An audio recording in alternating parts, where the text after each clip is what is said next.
बच्चों, let's see this question. 0.1 gram of an organic monobasic acid on complete combustion gave 0.254 gram CO2 and 0.0443 gram H2O. For complete neutralization, 0.122 gram of the acid required 10 ml of 0.1 molar KOH. The molecular formula of the acid is CxH6O2. The value of X is. चलिए इस question को solve करते हैं बच्चों, और सबसे पहले तो हम ये देखते हैं कि इस क्वेश्चन को सॉल्व करने के लिए हमें कौन से की कॉन्सेप्ट की जानकारी होनी चाहिए.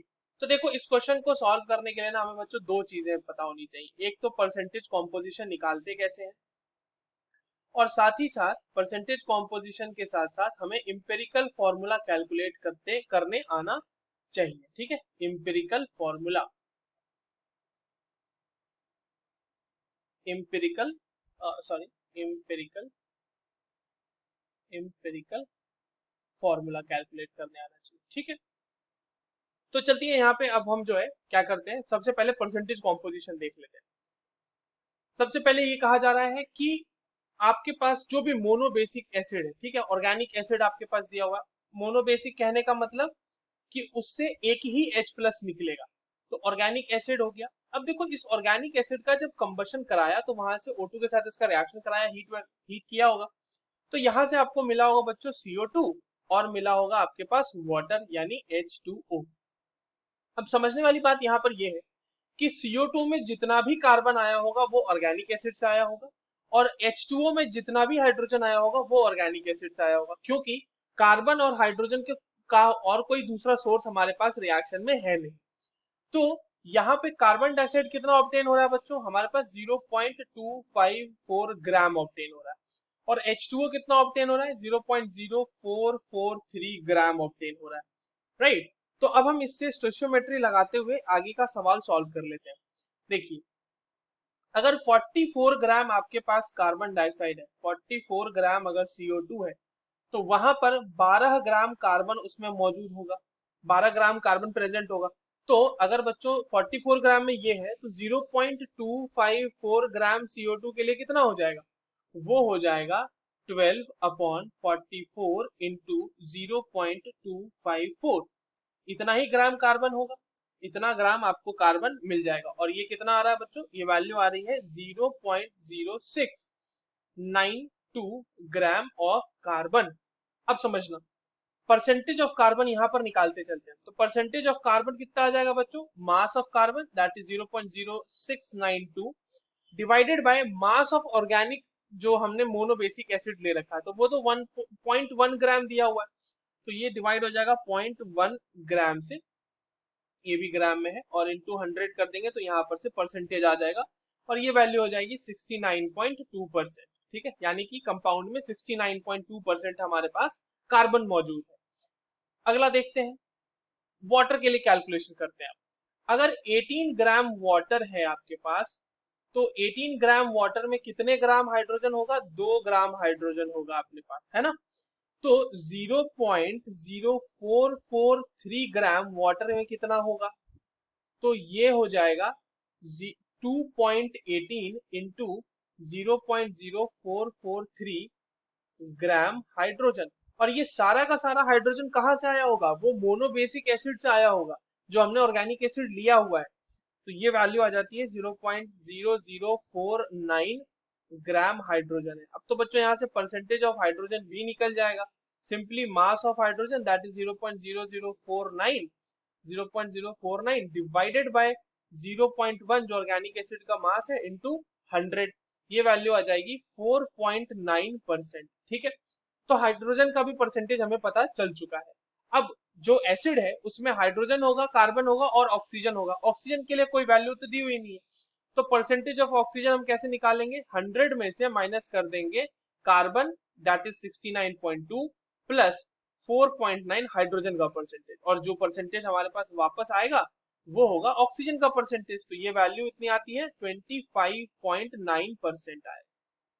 अब इस परसेंटेज की मदद से हम इंपेरिकल फॉर्मूला कैलकुलेट कर लेते हैं अपने गिवन कंपाउंड का. तो हम एक तरफ लिख लेते हैं यहाँ पे इस तरह से, एलिमेंट कार्बन हाइड्रोजन और ऑक्सीजन, यहाँ पे लिखते हैं मास परसेंटेज, यहाँ पर लिख लेते हैं मोल, मोल निकाल लेंगे, और यहाँ पर फिर निकालेंगे उसका सिंपल रेशियो, सिंपल रेशियो, और यहाँ पर अब फाइनली हम लिखेंगे simple whole number ratio, simple whole ratio या होल नंबर रेशियो, जो भी आप लिखना चाहें यहाँ पे। ठीक है, अब देखिए कार्बन का मास कितना हो जाएगा, मास परसेंटेज कितना निकाला हमने बच्चों 69.2, तो मोल कितना हो जाएगा 69.2 डिवाइडेड बाय 12, और ये वैल्यू कितनी आ जाएगी हमारे पास, ये आ जाएगी 5.76। सिमिलरली हाइड्रोजन का परसेंटेज 4.9, मोल कितना हो जाएगा 4.9 डिवाइडेड बाय 1 उसका एटॉमिक मास, तो ये हो जाएगा आपके पास 4.9। ऑक्सीजन कितना हो रहा है 25.9, तो ये हो जाएगा 25.9 डिवाइडेड बाय 16 ऑक्सीजन का एटॉमिक मास, और यहाँ पर से इसके मोल की वैल्यू आ जाएगी 1.62। अब जो सबसे छोटा है उससे सबको डिवाइड कर देना है, तो 5.76 डिवाइडेड बाय 1.62, 4.9 डिवाइडेड बाय 1.62, और 1.62 डिवाइडेड बाय 1.62, तो यहाँ पर ये हो जाएगा ये वैल्यू आ जाएगी आपके पास 3.5 के आसपास, ये वैल्यू आ जाएगी 3.0 के आसपास, और ये वैल्यू आ जाएगी 1 के आसपास। इन सबको अगर 2 से मल्टीप्लाई कर दिया जाए तो सिंपल होल नंबर रेशियो आ जाएगा 7, 6 एंड 2। अब ये हमारे पास रेशियो आ चुका है, तो इसकी मदद से हम इंपेरिकल फॉर्मूला कैलकुलेट कर लेंगे अपना। तो हमारा इंपेरिकल फॉर्मूला क्या हो जाएगा बच्चों, कंपाउंड का empirical formula will be, carbon 7 था, हाइड्रोजन हो गया 6 और ऑक्सीजन हो जाएगा 2, तो ये हो गया आपका इंपेरिकल फॉर्मूला। अब इसके लिए इंपेरिकल फॉर्मूला मास भी कैलकुलेट कर लेते हैं हम लोग साथ ही साथ, चलिए इंपेरिकल फॉर्मूला मास क्या हो जाएगा, तो इंपेरिकल फॉर्मूला के हिसाब से मास हो जाएगा, तो 7 इंटू 12 कार्बन के लिए, 6 इंटू 1 हाइड्रोजन के लिए, और 2 इंटू 16 ऑक्सीजन के लिए। ठीक है, तो ये वैल्यू कितनी आ जाएगी 84 प्लस 6 प्लस 32, ये हो जाएगा 122 ग्राम। अब देखो इतना मॉलिक्यूलर हमारे पास इंपेरिकल फॉर्मूला मास आ गया है। अब हमने ये भी कहा गया है क्वेश्चन में कि ये जो मोनोबेसिक एसिड है उसको न्यूट्रलाइज करने के लिए हमारे पास एक KOH सोल्यूशन यूज किया गया है जिसकी मोलारिटी है 0.1 मोलर और उसका वॉल्यूम रिक्वायर्ड है 10 ml। तो कितना हो जाएगा, अब देखो मोनोबेसिक एसिड है ना, तो इसी वजह से क्या हो जाएगा कि number of moles of acid जितने न्यूट्रलाइज होंगे that will be equals to number of moles of KOH, potassium hydroxide जितना यूज होगा। तो आप number of moles of KOH कैसे निकाल सकते हो बच्चों, मोलारिटी इनटू वॉल्यूम। तो मोलारिटी आपके पास है 0.1, वॉल्यूम है आपके पास 10 ml, और इसे लीटर में रखना पड़ेगा तो हमें इसे 1000 से डिवाइड करना पड़ेगा, तो इतने ही नंबर ऑफ मोल्स आएंगे, तो ये आ जाएगा 10⁻³ मोल्स। तो यानी कि एसिड का भी तो हमारा 10⁻³ मोल्स ही आएगा। तो number of moles of acid देखो क्या हो जाएगा, given mass of acid divided by molar mass of acid. Question में गिवन मास ऑफ एसिड हमारे पास दिया हुआ है, वो कितना दिया हुआ है 0.122 ग्राम दिया हुआ है, ठीक है, और divided by molar mass of acid, and this should be equals to 10⁻³ mole. ठीक, अब यहाँ पर से ये जो वैल्यू आएगी आपके पास मोलर मास ऑफ एसिड, वो ग्राम पर मोल में जो वैल्यू आ रही है बच्चों वो क्या हो जाएगा 122 ग्राम पर मोल। बहुत ही आसान है यहाँ पर से निकालना, देखो molar mass of acid will be simply 0.122 divided by 10⁻³ और ये ऊपर जाएगा तो ये 122 ग्राम पर मोल हो जाएगा। तो मोलर मास, अब आप यहाँ पर ये देख पा रहे हैं कि मोलर मास और इंपेरिकल फॉर्मूला मास दोनों सेम है इसका, मोलर मास बोल लो या मॉलिक्यूलर मास बोल लो, ठीक है, अगर हम ग्राम पर मोल में एक्सप्रेस करेंगे मॉलिक्यूलर मास को तो मोलर मास है वो। तो मॉलिक्यूलर मास और empirical formula, empirical mass same है, इसका मतलब इंपेरिकल फॉर्मूला और मॉलिक्यूलर फॉर्मूला दोनों सेम होगा, ठीक है। तो यहाँ पर आप देखो तो इसका जो मॉलिक्यूलर फॉर्मूला होगा बच्चों इस कंपाउंड का वो भी क्या होगा, सेम ही होगा, दैट इज C7H6O2, यही मॉलिक्यूलर फॉर्मूला होगा।